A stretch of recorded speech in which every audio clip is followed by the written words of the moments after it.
very special event today because we know as parents and children what that special relationship is between parents and children. And so today we honor by giving on the part of our wonderful people here a memorial bench in the name of Cesha Monique Brown. And so I get to do the welcome remarks. The welcome remarks are that these two people that you see that are the parents couldn't be bigger assets to not only the city of Laredo, but the college. And it's been my pleasure, selfish pleasure I guess, to work with both of them in different capacities and in some cases the same capacities. And so they are valuable assets to the city of Laredo. Hey, we're gonna miss them. Yeah. Oh, I know. Yeah. I don't like the good ones to leave. The bad ones can leave, but the good ones should not leave. As you know, the Education Foundation has existed now, what, Angie, 10, 12 years? 15. 15, oh my God, I'm older than I thought. Anyway, one of our big projects has always been the benches because they endure, as has the college. And so today we honor both of you because the Schmees have found it in their hearts to donate a bench in memory of the daughter. So without further ado, I would like to call Dr. Ricardo Solis, our illustrious president, to say a few remarks. Today is a very memorable day that I know is going to be a permanent structure here with the Laredo family, and of course, especially with the parents of Cesha Monique, is going to be an incredible asset to have here, especially coming from Carolyn, the most optimistic, positive person. And by that I mean positive, the right positive, not the positive we're thinking about going on around here.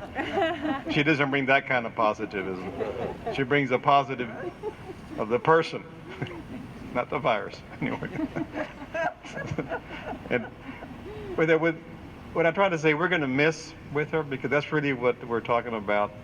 And this is, of course, what a best way for her departure, even though it's still 2 months from now. But I've been agonizing over this departure for a lot more than 2 months. But it's part of life. Just like here at the college, we have reinvent ourselves. But most importantly, at the college, it is now, during these times, it is compelled us to reprioritize what's most important in our life, why we're here, what's most important. And we all know that we're here under very short time, under borrowed time, that God is only allowing us to be here for borrowed time, so we can do our best and leave something, leave a legacy. And with this memorable gift here that they're providing this meet, they are certainly leaving a gift, leaving a footprint in this world that needs such optimism and that's valuing the priorities of life, which is all being together and doing the best that we can.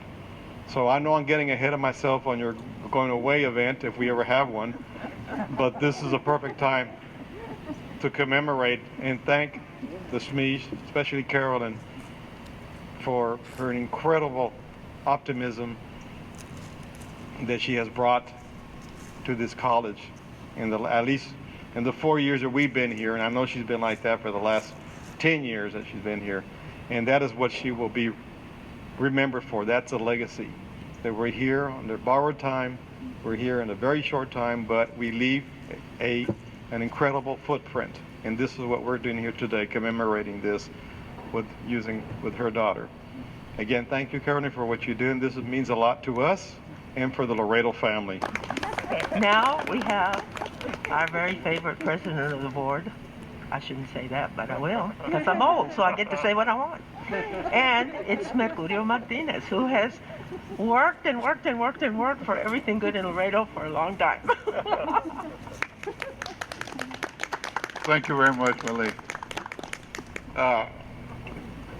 What Dr. Ricardo Solis has said, without question, we're going to miss you. No ifs or buts about it. You have had a tremendous positive impact with the college, with the community, with the students. And what Dr. Solis, as a matter of fact, just a little earlier when I was visiting with him in his office, he made the remark, he said, I have been struggling to get a replacement for Carol. He says, I just, it's going to be tough. And I'm with no ifs or buts about it. You have had an incredible impression on our community and in particular on this institution, Laredo College. You have already had an imprint that your legacy and your memory through your daughter, all right, will be here for the next, how shall I say, another more 50 years. Keep in mind this institution was established in 1947. All right, so we've been here around for quite a while. And this memory here, this presence, obviously is going to be here for as long as this institution is going to be here. So in behalf of the members of the Board of Trustees, in behalf of myself, we thank you for the incredible presence, the incredible attitude, and the positive approach that you have provided to Laredo, to the community, as well as your husband. We cannot ignore him too. You know that. Okay? You all have been very much involved in helping this institution. So on behalf of the Board of Trustees, we thank you for the number of years that you have given to our community. Thank you so much. And now, it gives me great pleasure to introduce somebody who needs no introduction, and that is Carolyn Spees. There couldn't be a more fitting day. I woke up this morning and thought, oh, this is going to be a tough day, and I was a little sad because 45 years ago is when I gave birth to Cesha. But the Lord is good and has blessed me. I love Laredo, as you know, and I love the college. It's my choice to leave. Actually, really is for health reasons. Dr. Ricardo and Dr. And Judge, they know that, because I love it. I love the people that I work with. I have from the moment when I stepped into the college, and I have tried to do everything I could to be a great role model. And even though I'm going, I won't be forgotten. I'm not going to let you forget me. I will still be here. But we wanted to dedicate this bench to Cesha. Cesha was my oldest daughter, and as you guys know, Kenneth is her stepfather. He's not her father, but he took her on as his own. I just want to tell you a little bit of her story. She was born normal. So on the day that we had her, which would be 45 years ago today, she was normal for 6 months. Then she had a situation come, and when I took her to the hospital, she was dead. So she really is a living miracle because they resuscitated her. But of course, when they resuscitated her, I knew when I saw her shaking, something's wrong. And so she became cerebral palsy. And they kept saying she was not going to make it. She will not live. That's what I heard a lot of her life, and she endured many, many things. I was sharing with Horacio that when I came to Laredo, we let her be with her father until I could find a place in Laredo, because we were coming from Indianapolis and Anderson, and she had had some very good care. And he was supposed to give her back, and he never would. So we worked it out where she would come and be here in the summers. And she had 2 of her major surgeries here. And I actually thank the Lord for allowing her to be here with me as her mother. And Dr. Garza Gongora actually really, with God's hand, saved her life. But she lived to be 40. When Ken and I went, she had not come that summer. I had told her father, I think she's traveling too much, We treated her like she was a normal child. I said, but I think we need to stop this and let her rest. I was sensing that she was starting to deteriorate for being handicapped for a long time, and the doctors were telling us that too. So since she didn't come that summer, we went to her. And at Christmas, and Ken said, I'll go with you. And it was in Nashville where they were living.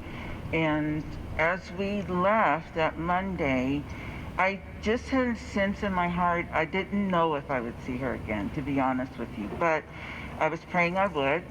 And we came back home that Monday, and on Thursday is when she passed away. So then we had to go back, of course, for the funeral. But I wish all of you could have known her, but she will be here. And it will remind you of not only her, but me and my love for you. And it will remind me when I come to visit her. My family, none of my family could come because of the COVID situation. So, and I understand that, but you are my family. And that's why I've been able to live in Laredo. I used to tell my students when I taught them, you're my family. When the day you walk in my class, I love you. Whether you love me or not, and it doesn't matter what's going to happen during the semester, I'm going to continue to love you because that's who I am. So I say to you, I'm going to continue to love you. I thank each and every one of you that are here to help me honor her. And I will always be a Laredo College fan and person. Thank you. Well, who has the scissors? Oh my gosh, scissors are right here. If you will participate also, Doctor. All right. And cut that bench. You do it. You do it.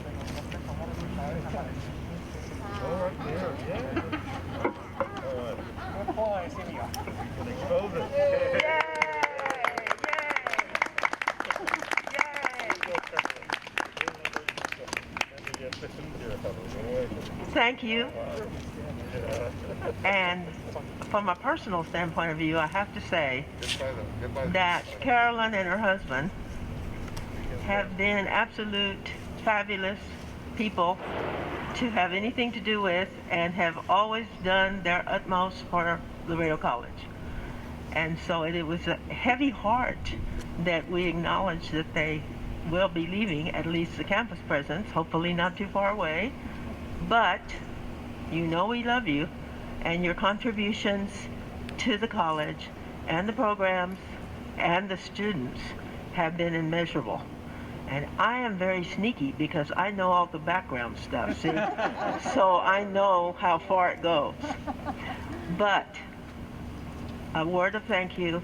We have had great success with the foundation and the bench program, and hopefully have been able to place various benches in high traffic spots where the students and faculty and visitors can enjoy them. And so we invite you to enjoy them on those beautiful days that we have in Laredo. Look what's happening now. The sun's coming out. It's perfect. They like you, Carolyn. And they like Cesha. And we will always remember Cesha for the wonderful, fine, brave young woman Carolyn has told us about.